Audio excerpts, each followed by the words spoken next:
totalitaire. On n'en veut pas. Le pass totalitaire. On n'en veut pas. Le pass totalitaire. On n'en veut pas.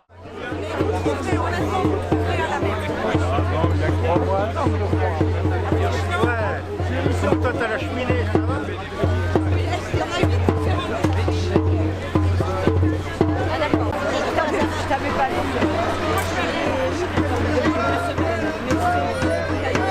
Le mois prochain? Ouais, pour finir l'année. Trop bien. un vaccin, une dédicace. Ouais. Et une plume dans le cul. Merci. Je l'ai dit. Il y en a d'autres, il y a du Jacadi qui se balade là. Ça va. Bon, ça bouge à Limoges. Dans ta poche, sans le plier, mon amour. Regarde, il rentre pile poil dans ma poche. Et je pense qu'il a étudié ma poche. Ici. Enfin, le monsieur, c'est le papa de Dorian. Non, c'est le papa de Dorian. Tu peux pas dire. Et on est bien avec Dorian. Le père, c'est pas... C'est fait pour ça, il y en a de plusieurs écritures. N'hésitez pas à venir vers nous pour en prendre et pour les afficher, s'il vous plaît. Merci bien.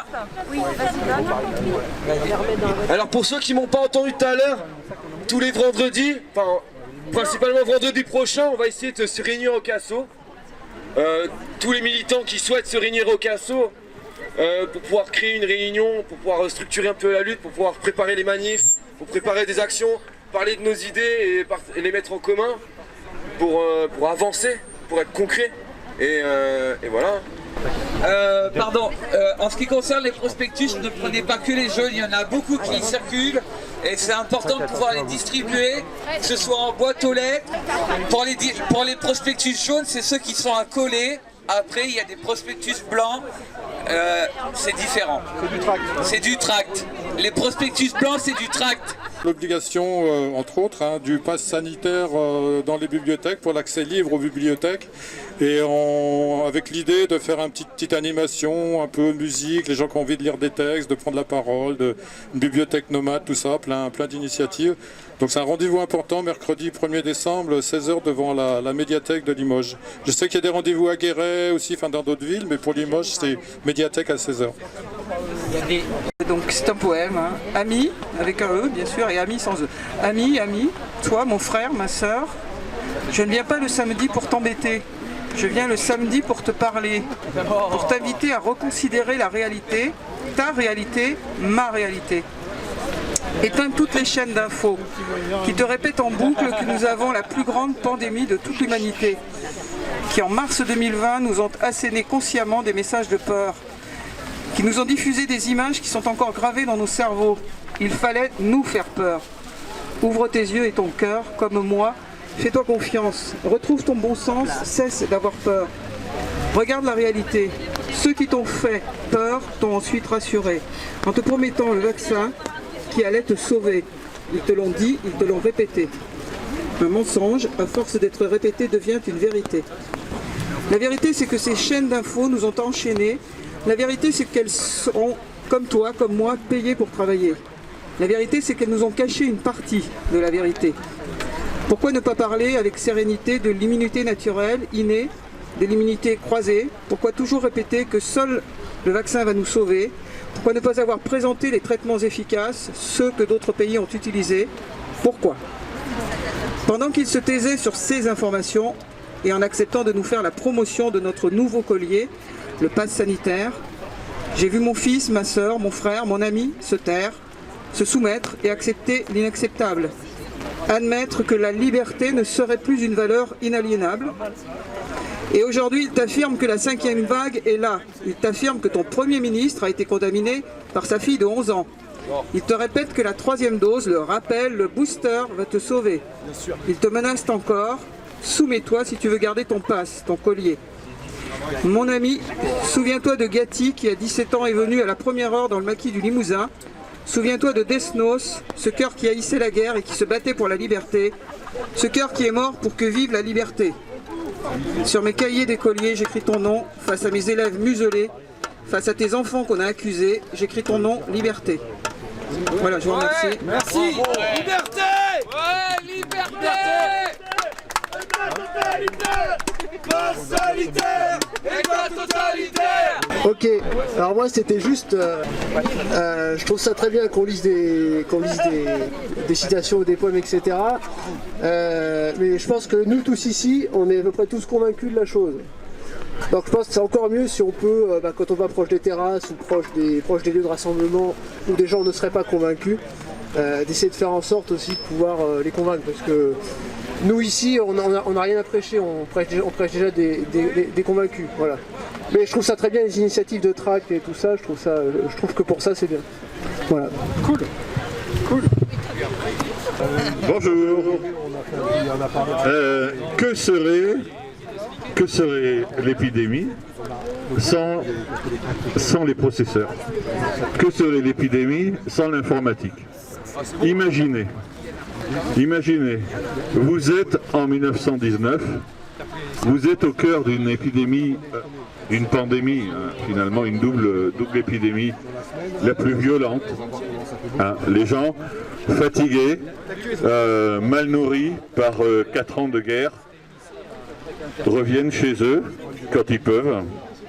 Et quand ils reviennent chez eux, de temps en temps, ils attrapent cette maladie. Et cette maladie les met en état triste, c'est la grippe espagnole. La grippe espagnole, donc il y a des médecins qui ont réussi à soigner des malades en utilisant de l'ambassadeur, du bière, c'est-à-dire en utilisant de l'alcool à base de quinine. Ou en utilisant la quinine directement. Mais la quinine a des effets secondaires, et dans une épidémie, les effets secondaires, finalement, on essaie de les éviter parce que ça rajoute de la complexité, ça rajoute de la difficulté dans ces chambres d'hôpitaux pleines de lits, des couloirs pleins. Vous avez certainement déjà vu les photos de l'époque. Alors on va comparer et on va regarder aujourd'hui, l'épidémie aujourd'hui. 5000 lits d'hôpitaux en moins, pas 50 000 lits d'hôpitaux en plus, 5000 lits d'hôpitaux en moins. Et les hôpitaux, ils disent non, c'est bon, on peut soigner. Et rappelez-vous, en mars-avril, les polémiques qu'il y a eu. Il y avait un hôpital à Metz qui était plein, on mettait les malades dans les couloirs. Et à 300 mètres de cet hôpital, il y avait une clinique. Cette clinique n'a pas accueilli un seul malade du Covid. Même mars-avril 2020, l'épidémie n'était pas aussi terrible qu'on a voulu vous le dire. Et grâce à l'électronique, grâce à l'informatique, on multiplie les tests PCR. Et donc on ne comptabilise plus les gens qui sont malades, on ne comptabilise plus les gens qui sont dans les hôpitaux, mais on comptabilise les gens qui sont positifs. Voilà, ils sont positifs. Bon, voilà, très bien, tu es positif, mais ça ne veut pas dire que tu es malade, ça ne veut pas dire que tu vas mourir. Tu es positif, c'est tout. Si tu es malade, tu vas voir ton toubib et il va te donner quelque chose pour te soigner, bordel. Voilà. Voilà, il y a 34 000 positifs. Combien de malades? Apparemment, d'après les rumeurs, il y aurait une quarantaine de malades. Voilà, dans toute la France. En comptant aussi les dom-toms, parce que quand on donne les chiffres de toute la France, la 4e vague, c'était principalement la Martinique. Il paraît, enfin, à moins que c'était la dingue, je sais pas, mais bon, les tests PCR se sont emmêlés les pinceaux, il semblerait à cette époque-là, à cet endroit-là. 42 malades.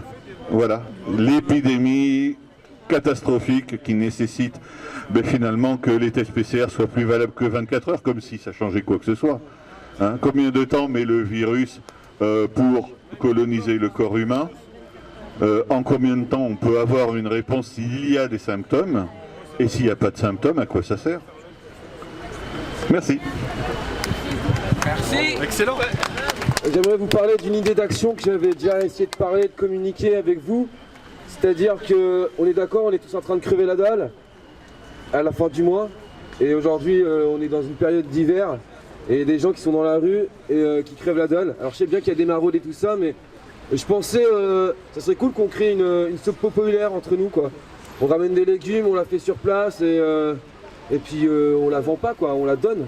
Et puis voilà, c'est comme ça on pourrait parler, discuter et à la fois voilà, on donnerait de la soupe aux gens quoi. Un petit côté chaud quoi. Humain et voilà. Donc si ça intéresse les gens de créer cette action de soupe populaire ou je sais pas comment on pourrait l'appeler mais eh ben voilà, n'hésitez pas. Voilà. De plus, j'aimerais vous dire que voilà, moi je suis quelqu'un qui fait beaucoup les récup. Donc les récup c'est quoi? C'est je vais fouiller dans les poubelles derrière les grands magasins tels que Super U, Carrefour City et tout. Et je vois qu'elles sont de plus en plus remplies. Et ça me fait mal au cœur de vous dire ça, mais encore hier soir j'ai rempli mon frigo grâce à ce que je trouvais dans les poubelles. Pourquoi Et du coup, moi je vous invite à Opération Récup, on le fait quoi. Ouais. On y va, voilà quoi. Et on dénonce, il faut dénoncer ça aussi. Ouais. Que le 3/4 de la nourriture qui n'est pas consommée est jetée dans nos poubelles pendant que les autres crèvent la dalle. Et voilà. Donc voilà. Merci à tous de m'avoir écouté. Ouais, pour les récup, pour se faire des expériences, une initiation, je vous conseille Bussière-Beaufy, car ils sont très organisés à Bussière-Beaufy, leur association. C'était aujourd'hui à midi, c'est 2 fois par semaine. Et il y a de plus en plus de bio en plus, pas cher, il suffit d'adhérer. Ouais, ça vous coûte 1 ou 2 euros. À chaque récup quoi, pour les frais de gasoil, de déplacement pour ceux, les volontaires qui vont chercher dans les supermarchés. Ben oui, il faut s'organiser dans ce sens-là aussi. Et puis ce que je pense aussi, moi je suis un peu cynique quoi, mais non je suis pas cynique mais je vis un peu dans des mondes comme ça, mais je trouve que cette époque-là qui est super oppressante par rapport à certaines convictions qu'on peut porter en nous, c'est super bien pour méditer, s'interroger sur la mort, nos peurs, tout ça, parce que c'est autour de ça aussi où on peut se faire l'adversaire. Parce que les gens qui jouent avec nous, c'est plutôt ce qu'on appelle de l'ingénierie sociale. C'est des professionnels qu'on a sur le dos, du retournage de cerveau, tout ça. Donc notre point faible, c'est qu'on est une société qui est gâtée depuis l'après-dernière guerre. Il y a une ascension matérialiste. Nos générations, on a bien bouffé, on s'est bien marré. Mais on ne s'est jamais pris des tartes dans la gueule, donc on est hyper vulnérable. Les enfants ont été dorlotés aussi, et ils sont hyper vulnérables. Bon, moi j'ai la chance dans ma famille d'avoir des petits-enfants qui sont d'origine tunisienne par leur papa, donc, et puis je viens du 93, donc je connais bien toutes ces cultures, Black Bambers, Cité, tout ça. Malheureusement, force est de constater que dans les jeunesses 2e, 3e génération d'immigrés, ils sont un peu plus couillus que nos petits Gaulois de souche, quoi. Donc toute cette histoire qu'on subit, c'est autour de notre vulnérabilité par rapport à nos peurs et à la distance ou le fait d'avoir jamais osé regarder profondément notre pérennité. C'est autour de ces choses-là qu'on va leur mettre dans le cul. Merci. Maintenant, moi j'aimerais vous parler de la culture. Moi je suis artiste de rue à plein temps, c'est mon métier, je suis pas déclaré. Je suis pas intermittent du spectacle, parce que c'est un peu compliqué l'intermittence du spectacle. Donc ce que je fais, c'est que des fois, des week-ends, je descends dans la rue pour retrouver mon public, parce que j'aime pas jouer sur scène en fait, c'est pas moi, enfin, voilà, c'est ma manière de faire. Alors ce qui se passe, c'est que quand je pose du son en ville, la police municipale, enfin certains groupes de police municipale, à chaque fois qu'ils me voient, ils me demandent une autorisation. Depuis quand en France on a besoin d'une autorisation pour utiliser la liberté de la culture, pour la liberté d'expression, pour la liberté d'opinion, enfin tout ce qui est dans la déclaration des droits de l'homme en fait. C'est inadmissible en fait qu'on me demande une autorisation pour pouvoir faire de la musique dans la rue, une prestation qui est gratuite, je ne demande à personne de me donner de l'argent. Le 3/4 des gens ils me disent mais merci, ça fait plaisir de vous voir dans la rue, merci, ça fait plaisir d'avoir de la musique, pendant tout le confinement j'ai joué dans la rue. Et voilà, et nous sommes plusieurs artistes de rue ici à Limoges qui sont c'est de la répression municipale, hein, de la police municipale, hein, parce que la police nationale, ils nous laissent tranquilles hein, finalement. Voilà, mais c'est la police municipale qui font les cow-boys. Donc je sais pas s'ils ont raté leur concours ou pas, mais ils feraient de mieux. Ouais, voilà, moi ça me révolte de pas pouvoir faire mon métier de rue quoi en fait, parce que je suis artiste de rue et je suis en colère contre ça. Voilà. Et la liberté de la culture est en danger en France à cause de ce pass sanitaire. mais ça fait longtemps qu'elle est en danger en France. Voilà. Bravo. Bravo.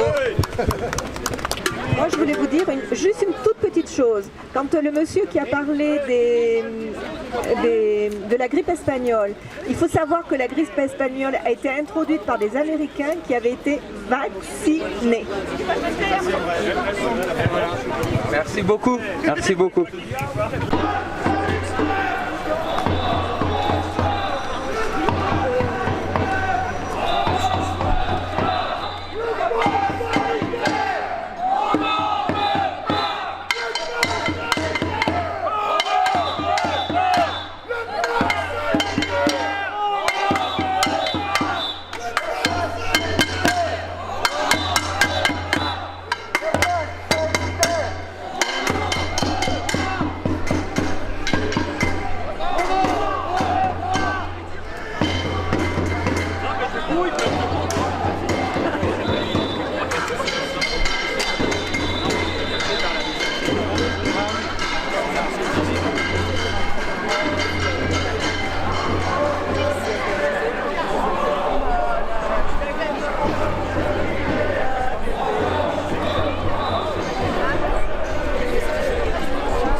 sanitaire, on n'en veut pas.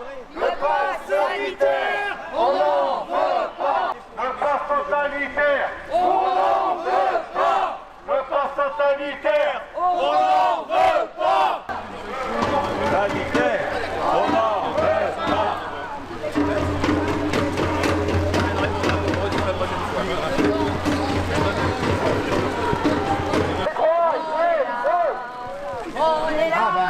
Pour eux, les Vietnamiens, on est là. On est là. Contre le pass sanitaire et son monde autoritaire. Même si Macron ne veut pas, nous on est là. On est là. On est là. Même si Macron ne veut pas, nous on est là.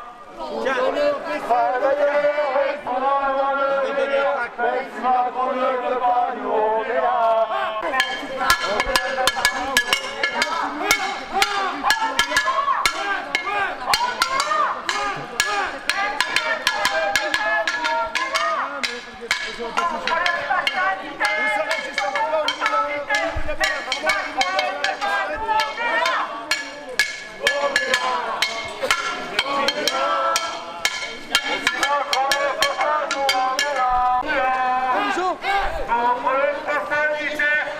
monde autoritaire. Même si Macron ne veut pas, nous on est là. Vous savez, des trucs qui collaient métalliques sur le point d'entrée du vaccin.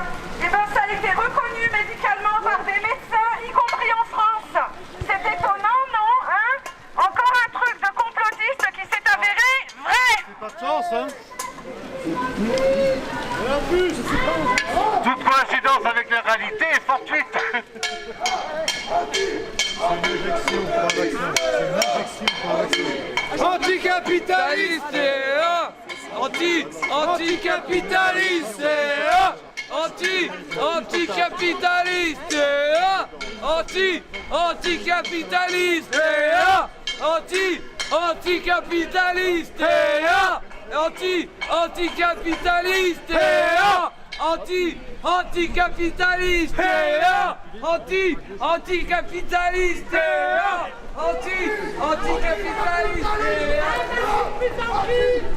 Covid, complot organisé, visant à instaurer la dictature.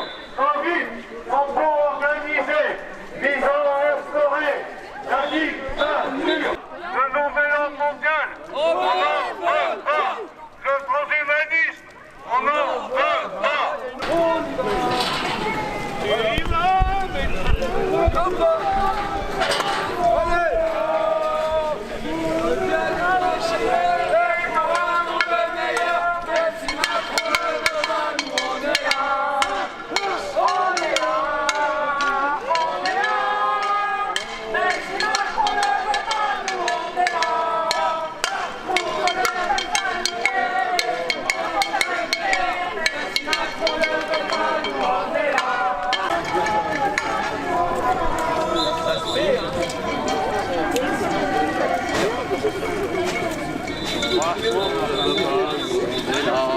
Allez, bon courage. On est là. On est là. Liberté, résistance, liberté, résistance, liberté, résistance, liberté, résistance. Et deux, et troisième dose, et juste après, c'est la dose, et une, et deux, et troisième dose, et puis après, c'est l'overdose, et une, et deux, et troisième dose, et juste après, c'est la thrombose, et une, et deux, et troisième dose, et juste après, c'est l'overdose. Résistance, liberté, résistance, liberté, résistance, liberté, résistance, liberté, résistance, liberté, résistance, liberté, résistance, liberté, résistance, liberté,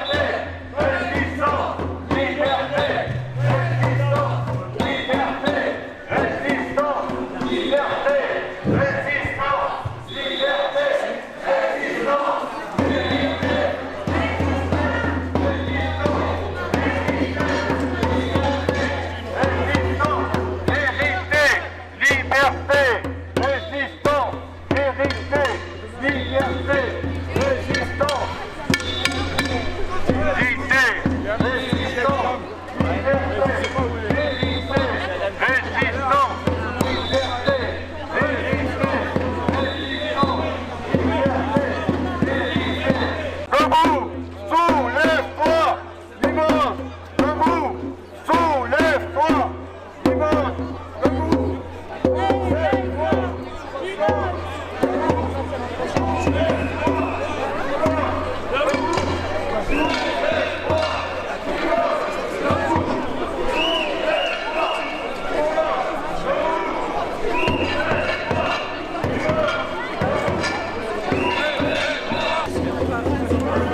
touche aux enfants. Macron, Véran, pas touche aux enfants. Macron, Véran, pas touche aux enfants. Macron, Véran, pas touche aux enfants. Macron, Véran, pas touche aux enfants. Non, je suis discuté d'un collègue qui...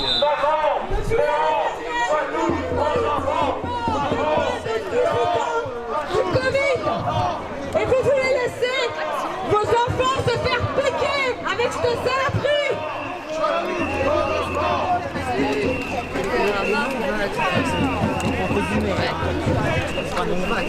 Macron, Véran, pas touche aux enfants. Macron, Véran, pas touche aux enfants. Macron, Véran, pas touche aux enfants. Macron, Véran, pas touche aux enfants. Macron, Véran, pas touche aux enfants. Gouvernement psychopathe, n'allez pas gouvernement psychopathe, n'allez pas gouvernement psychopathe, n'allez pas gouvernement psychopathe, n'allez pas gouvernement psychopathe, n'allez pas.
Les enfants, immédiatement, démasquer les enfants.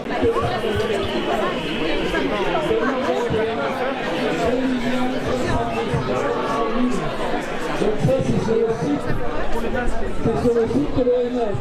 Ça veut dire que depuis 2014, ils recensent des effets secondaires pour les vaccins Covid-19. Donc vous en concluez ce que vous voulez. Plus de 2 millions d'effets secondaires du vaccin Covid-19 en moins de 2 ans. Selon l'OMS. Selon l'OMS. Ça bat tous les records depuis 30 ans. Macron, Véran, pas touche aux enfants. Macron, Véran, pas touche aux enfants. Macron, Véran, pas touche aux enfants. Macron, Véran, pas touche aux enfants. Macron, Véran, pas touche aux enfants. Macron, Véran, pas touche aux enfants. Macron, Véran, pas touche aux enfants. Gouvernement psychopathe. Allez, gouvernement psychopathe. Allez, pas gouvernement psychopathe. Allez, pas gouvernement psychopathe. Allez, pas gouvernement psychopathe. Liberté, résistance, liberté, résistance, liberté, résistance, liberté, résistance, liberté, résistance. La piqueuse ne protège ni de la contamination, ni des formes graves, ni de la transmission. En gros, à quoi ça sert? À rien. Je veux juste vous dire une chose. Depuis combien de temps existe le vaccin de la grippe? Ça fait combien d'années? Est-ce que c'est éradiqué? Non. Bon ben voilà, c'est tout. C'est vrai. Je monte un parti politique pour les élections 2022. Ça s'appellera République en panne et incompétente. Faut pas se leurrer. À partir de lundi, ils mettent en place des tests obligatoires pour les élèves de 6e, 2 fois par semaine, en autotest soi-disant fait au sein des familles. Quel est le but? Le premier, c'est de saouler les familles et les enfants. Le deuxième, c'est de montrer une pseudo-augmentation des cas chez les enfants. Tout ça pourquoi? Pour les vacciner. Et est-ce que vous êtes d'accord pour qu'on vaccine?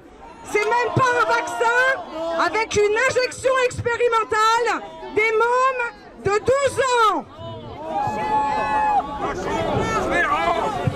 Pas touche aux enfants. Macron, Véran, pas touche aux enfants. Macron, Véran, pas touche aux enfants. Macron, Véran, pas touche aux enfants. Macron, Véran, pas touche aux enfants. Macron, Véran, pas touche aux enfants. Macron, Véran, pas touche aux enfants. Macron, Véran, pas touche aux enfants. Macron, Véran, pas touche aux enfants. Macron, Véran, pas touche aux enfants. Macron, Véran, pas touche aux enfants. Macron, Véran, pas touche aux enfants. Macron, Véran, pas touche aux enfants. Macron, Véran, pas touche aux enfants. Macron, Véran, pas touche aux enfants.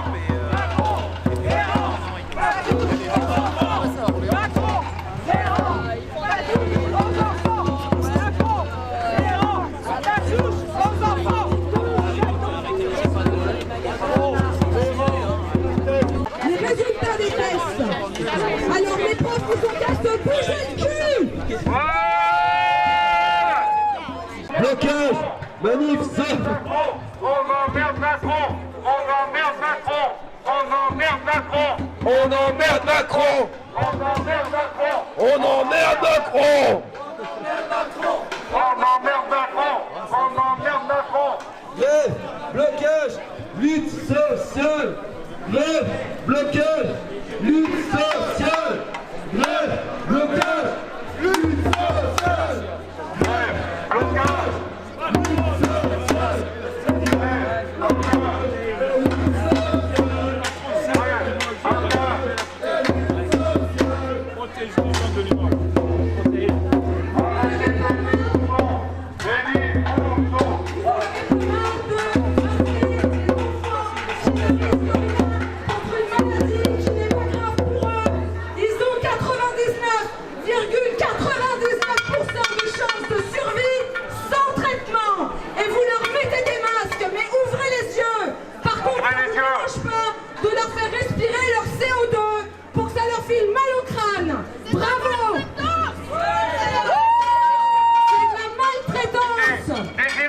Bactéries, il n'y a que ça. Il n'y a que de ça, des virus et des bactéries. Des milliards.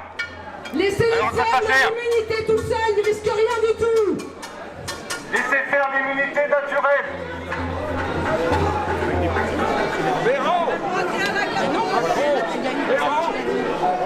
La grippe, depuis le temps qu'on vaccine, elle n'est toujours pas éradiquée. C'est des vaccins à ARN. Pardon, c'est des virus à ARN. Ils n'arrêtent pas de muter, les virus à ARN.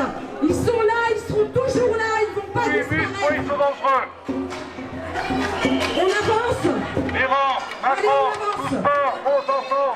Véran, Macron, touchez pas aux enfants. Macron, touchez pas aux enfants. Macron, Véran, pas touche aux enfants. Macron, Véran, pas touche aux enfants. Macron, Véran, pas touche aux enfants. Macron, Véran, pas touche aux enfants. Macron, Véran, pas touche aux enfants. Macron, Véran, pas touche aux enfants. Macron, Véran, pas touche aux enfants. Macron, Véran, pas touche aux enfants. Macron, Véran, pas touche aux enfants.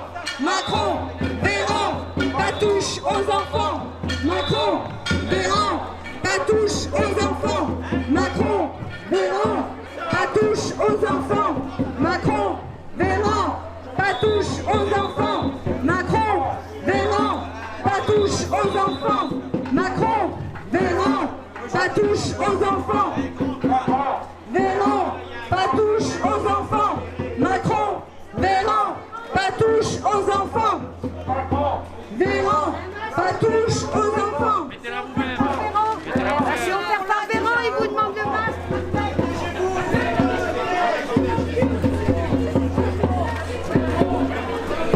Le masque n'a jamais protégé contre les virus, il n'a pas été créé pour ça. Si vous voulez vous protéger contre des virus, vous devez mettre un masque à gaz, amusez-vous bien.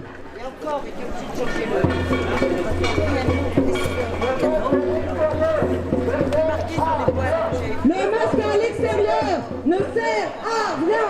Le masque à l'extérieur ne sert à rien. Le masque à l'extérieur ne sert à rien. Le masque à l'extérieur ne sert à rien. Arrêtez de ployer la tête et relevez-la et battez-vous pour vos libertés.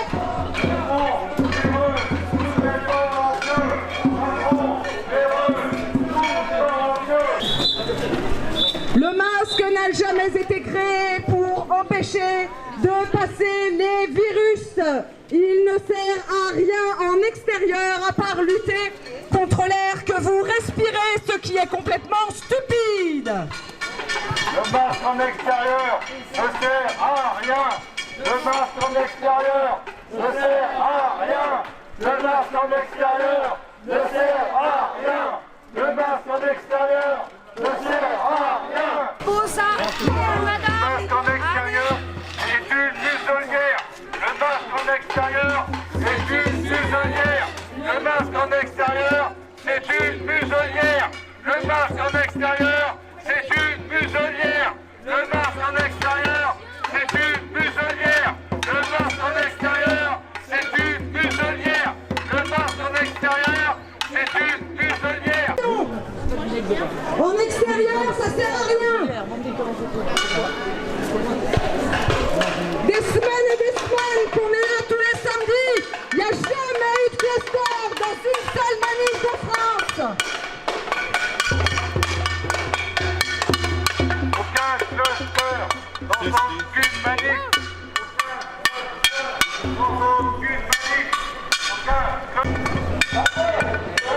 Le masque n'a jamais été pensé pour bloquer les virus.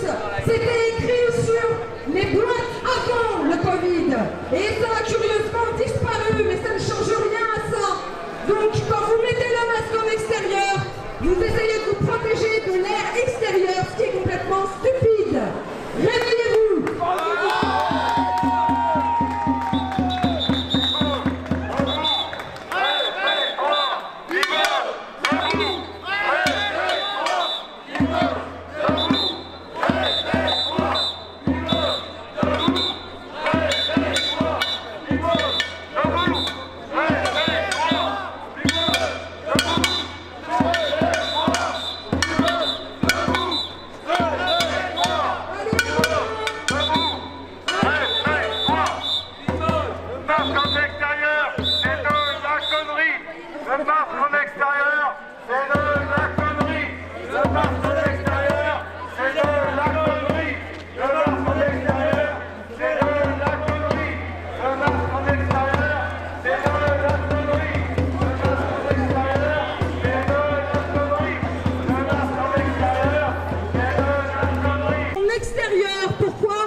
Pourquoi vous portez ces putains de masques? C'est comme porter une capote percée. Joli ça. Très très joli. Du Doliprane, à mon avis, vous finiriez très mal. Il n'y a pas besoin de Covid pour finir mal, il suffit de pas soigner les gens. La lutte sera féministe, ne le sera pas. Elles sont radicales, elles prennent les choses à la racine. Pire que le bruit des bottes, le silence des pantoufles. Julien, tes conneries, viens. Le masque en extérieur ne sert à rien.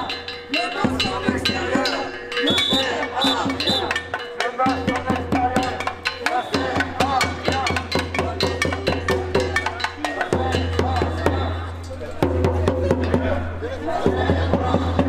Une réunion militante tous les vendredis soirs, enfin l'idée c'est tous les vendredis soirs, à 19h au Casso, afin de partager nos idées autour d'une table, même si on n'a pas de table.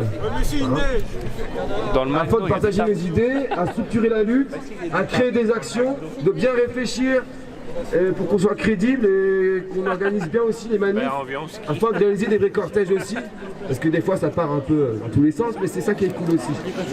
Donc je vous invite tous les vendredis à venir, et tout le monde est invité, hein, si ils ont envie de lutter et tout ça, ou qu'ils ont des idées d'action, voilà, il faut prendre la parole, il faut en parler, et les idées ne sont pas cons en fait. Hein. Voilà, donc tous les vendredis, à 19h, au Casso, une petite réunion militante, on discute, on réfléchit sur ce qu'on fait, et on avance. Voilà. Le samedi soir, après la manif, et on vient de me balancer un appel aussi pour tous les samedis soirs sur le rond-point de Grosseret. Voilà. Ouais. Voilà, ouais, les gilets jaunes. Comment pourrait-on ne pas regarder nos dirigeants comme des menteurs et des lâches quand on sait que les décisions clés de la gestion du Covid-19 ont été prises depuis le début en Conseil de défense sanitaire, réunissant le président de la République, le Premier ministre, le ministre de la Santé, de l'Économie, de la Défense et quelques autres, que leurs délibérations sont confidentielles et qu'ils sont couverts par le secret défense pour les 50 années à venir et ne peuvent être jugés sur leurs actes quels qu'ils soient.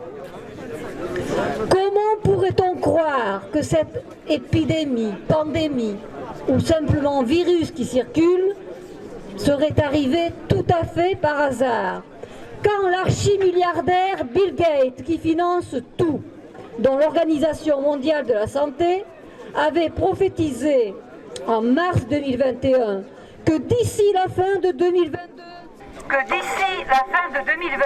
nous devrions revenir complètement à la normale.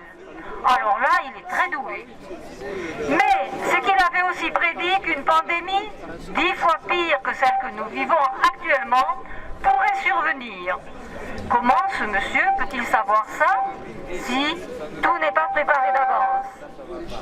Par ailleurs, quand on sait que la présidente de la Commission européenne, Ursula von der Leyen, le 10 novembre 2021, lors d'une cérémonie de l'Atlantic Council à Washington, a remis au PDG de Pfizer, Albert Bourla, le prix du meilleur dirigeant commercial, qu'ils se sont pris dans les bras l'un l'autre avec des embrassades, sans craindre de risquer de se contaminer.